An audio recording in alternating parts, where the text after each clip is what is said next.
یہ جو شعبان کے روزے ہیں تو یہ کب سے کب تک رکھنے چاہیے اور کتنے رکھنے چاہیے؟ شعبان کے روزے یہ ثابت بھی ہیں کہیں سے شعبان کے روزے؟ شعبان کے روزے شعبان کے روزے تو نبی پاک صلی اللہ علیہ وسلم کے حوالے سے صحیح حدیثوں کے اندر بخاری مسلم کے اندر موجود ہے ماشاءاللہ کہ نبی پاک صلی اللہ علیہ وسلم بکثرت شعبان کے روزے رکھتے تھے، حتیٰ کہ بعض اوقات شعبان کو رمضان سے ملا دیا کرتے تھے، تو اس کو اکثر پر محمول کیا کہ اکثر شعبان کے روزے نبی پاک صلی اللہ علیہ وسلم رکھا کرتے تھے۔ ایک حدیث پاک کے اندر عرض بھی کی گئی کہ اب شعبان میں اتنے روزے رکھتے ہیں تو دو وجوہات بیان کی۔ ایک وجہ یہ بیان کی کہ یہ رجب اور رمضان کے درمیان کا مہینہ ہے اور لوگ اس سے غافل ہیں،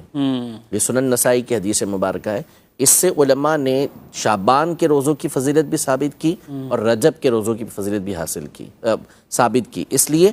کہ شعبان کے روزے تو رکھنے کا نبی پاک صلی اللہ علیہ وسلم نے حکم ارشاد فرمایا، اور فرمایا کہ رجب اور رمضان کے درمیان یہ ہے، تو دونوں مہینوں میں لوگ عبادت کا اہتمام کرتے ہیں اور روزے رکھتے ہیں، لیکن شعبان سے غافل ہیں، تو نبی پاک صلی اللہ علیہ وسلم شعبان کے اندر روزے رکھے۔ دوسری وجہ یہ بیان کی کہ اس مہینے میں اعمال اللہ پاک کی بارگاہ میں پیش کیے جاتے ہیں، تو میں یہ پسند کرتا ہوں کہ جب میرا نامہ اعمال پیش کیا جائے تو میں روزے سے ہوں، تو بکثرت نبی پاک صلی اللہ علیہ وسلم روزے رکھا کرتے تھے۔